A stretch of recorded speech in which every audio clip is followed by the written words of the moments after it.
मणिपुर हिंसा को लेकर भड़के CJI chief justice of India D.Y.. Chandrachud ने मणिपुर सरकार से अब तक हुए जितने भी एफआईआर दर्ज किए गए हैं, ये एफआईआर लगभग 6530 हैं, उसकी पूरी जानकारी उन्होंने मांगी है। नमस्कार, आप देख रहे हैं चेतना मंच और मैं हूं आपके साथ तनुश्री त्रिवेदी। सीजेआई के संज्ञान के बाद मणिपुर सरकार सख्ते में आई और उसने अगले ही दिन यानी 1 अगस्त को सुप्रीम कोर्ट के सामने रिकॉर्ड पेश किए।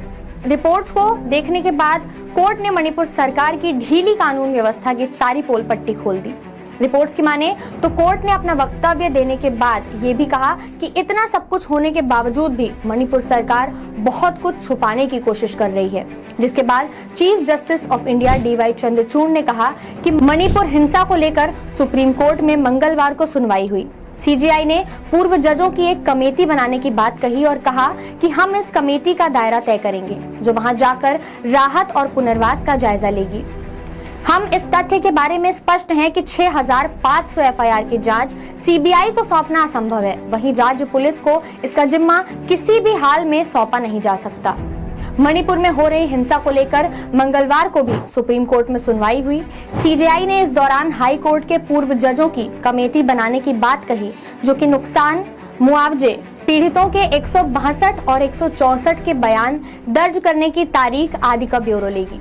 चीफ जस्टिस ऑफ इंडिया ने कहा कि हम ये भी देखेंगे कि सीबीआई को कौन कौन से मुकदमे एफआईआर जांच के लिए सौंपे जाएं। सरकार इस बात का हल और निष्कर्ष निकालने के बाद ही हमारे पास आए। चलिए अब समझते हैं कि जो पूर्व जजों की कमेटी बनाने की बात सीजेआई कर रहे हैं, उसका आखिर फैसला क्या होगा और वो किन तथ्यों पर बात करेगी। सीजेआई ने कहा कि हम इस कमेटी का दायरा तय करेंगे जो वहां जाकर राहत और पुनर्वास का जायजा लेगी। हम इस तथ्य के बारे में स्पष्ट हैं कि 6500 एफआईआर की जांच सीबीआई को सौंपना असंभव है। वहीं राज्य पुलिस को इसका जिम्मा सौंपा नहीं जा सकता। तो आखिर अब हम क्या करें, उस पर विचार हमें खुद ही करना होगा। सीजेआई ने कहा कि मणिपुर में मरने वाले सभी हमारे अपने थे। सॉलिसिटर जनरल ने कहा कि अभी भी कई शव मर्चरी में हैं, जिनके बारे में कोई भी दावेदार पूछने तक नहीं आया। इन सारे तथ्यों और दलीलों के बाद मणिपुर मामले की सुनवाई अब सोमवार 7 अगस्त यानी कि आज होनी तय हुई है। इस दौरान डीजीपी को भी वहां हाजिर होना होगा। अब चलिए समझते हैं कि सीबीआई को कौन से मामले आखिर जांच के लिए दिए जाएंगे और सीबीआई का दायरा क्या है। मंगलवार को सुप्रीम कोर्ट में हुई सुनवाई में कई तथ्यों को रखा गया, तो साथ ही कोर्ट की ओर से भी कई सवाल उठे। सीजेआई ने कहा कि हमें सीबीआई से जानना होगा कि सीबीआई के बुनियादी ढांचे की सीमा क्या है, साथ ही क्या वो ये जांच कर सकती है।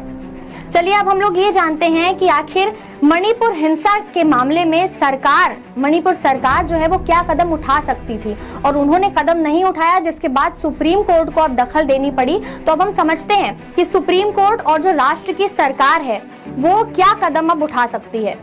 अटॉर्नी जनरल आर वेंकट रमणी ने कहा कि सीमावर्ती क्षेत्र में ऐसी घटनाएं हो रही हैं जो बहुत परेशान करने वाली हैं। हमें समग्र दृष्टिकोण अपनाने की जरूरत है। हम अदालत की सहायता के लिए शुक्रवार को वापस आएंगे। सीबीआई को आगे बढ़ने दीजिए और देखिए कि क्या तथ्यात्मक बातें मौजूद हैं। उन्होंने ये भी कहा कि गंभीर रूप से झकझोरने वाली स्थिति पैदा हो चुकी है। युद्ध जैसी इस स्थिति में आरोप के बजाय अभी क्या कदम उठाए जा सकते हैं, हमें उस पर ज्यादा ध्यान देना चाहिए। एसजी ने कहा कि सीबीआई पर 6500 एफआईआर की जांच का जिम्मा डालने से सारा का सारा मामला फेल हो जाएगा। सीजेआई ने मणिपुर सरकार से जो रिपोर्ट मांगी है उसमें उन्होंने कहा है कि मुझे इस बात का रिकॉर्ड चाहिए कि मामला कब का है, किस दिन मामला हुआ, उसकी एफआईआर कब दर्ज हुई और एफआईआर के बाद जो बयान है वो बयान किस तारीख को दर्ज किए गए। आदेश लिखते हुए सीजेआई ने कहा कि 150 लोगों की हत्या हुई। 3 से 5 मई के बीच 59 लोग मारे गए। 9 जून को 13 लोग मारे गए और 502 लोग घायल हुए। 5101 मामले आगजनी के हैं।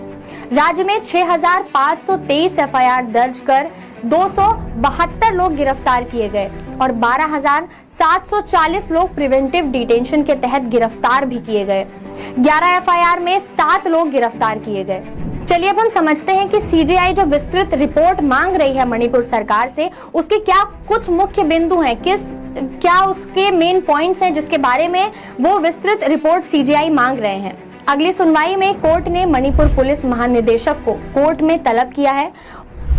अब कोर्ट उनसे सीधा सवाल पूछेगी कि एफआईआर के विभाजन एफआईआर दर्ज करने, बयान दर्ज करने और गिरफ्तारी आदि की सारी जानकारी लेगी कि मामला कब हुआ, विभाजन कब किया गया, गिरफ्तारी किस तारीख को हुई और आपने लोगों के बयान किस तारीख को दर्ज किए गए थे। सीजेआई ने कहा कि हमें पूरे और विस्तृत आंकड़ों वाला एक नोट तैयार करके अगली तारीख को बताएं, जिसमें ये सभी जानकारियां होनी ही चाहिए। उन्होंने रिपोर्ट में इन 6 मुख्य बिंदुओं की बात कही कि जो घटना मणिपुर में हुई उसकी तारीख क्या थी, 0 एफआईआर किस तारीख को दर्ज किए गए और नियमित एफआईआर किस तारीख को दर्ज किए गए। उन्होंने ये भी पूछा है कि गवाहों के बयान दर्ज करने की तारीख क्या थी और किस दिन सीआरपीसी की धारा 164 के तहत कोर्ट के सामने बयान दर्ज किए गए और जब मामला इतने पहले का था तो आखिर आपने किस किस तारीख को कितने लोगों को गिरफ्तार किया है। साथ ही डीवाई चंद्रचूड़ ने तल्ख अंदाज में कहा कि इस बात का हवाला देकर पल्ला नहीं झाड़ सकते कि देश के बाकी राज्यों में भी महिलाओं के खिलाफ अपराध हो रहे हैं। हम पश्चिम बंगाल या किसी दूसरे सूबे में हुई वारदात को इससे नहीं जोड़ सकते। मणिपुर में जो कुछ हुआ वो मानवता को शर्मसार करने वाला है। हमारा दायित्व है कि उन दोनों महिलाओं को न्याय मिलना चाहिए। हम मणिपुर में जीवन को सामान्य बनाने की आवश्यकता के बारे में भी परेशान हैं कि किन किन तरीकों से जो वहां रह रहे लोग हैं उनके जीवन को सामान्य बनाया जाए, वापस वो लोग पहले की तरह रहना सीख जाए। समय हमारे हाथ से निकल रहा है, राज्य को मरहम लगाने वाले कदम उठाने की जरूरत है।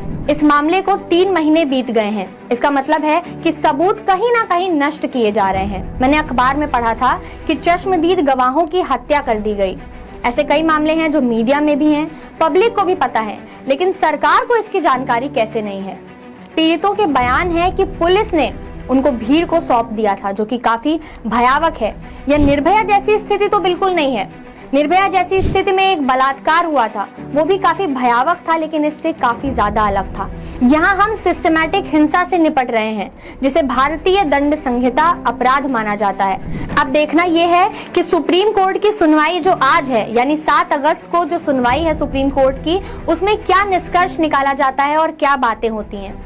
हम आप तक ये खबर जरूर पहुंचाएंगे। ऐसी तमाम खबरों के लिए जुड़े रहे चेतना मंच के साथ। धन्यवाद।